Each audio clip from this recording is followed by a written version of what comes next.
Hey guys, just want to open up this Klein Tools cooling helmet liner real quick for you.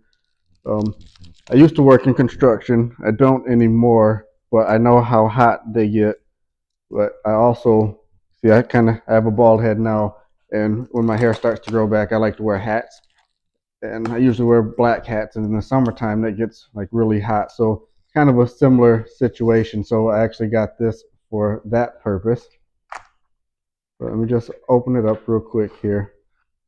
Kind of read the instructions already. I'll try it out a little bit later today.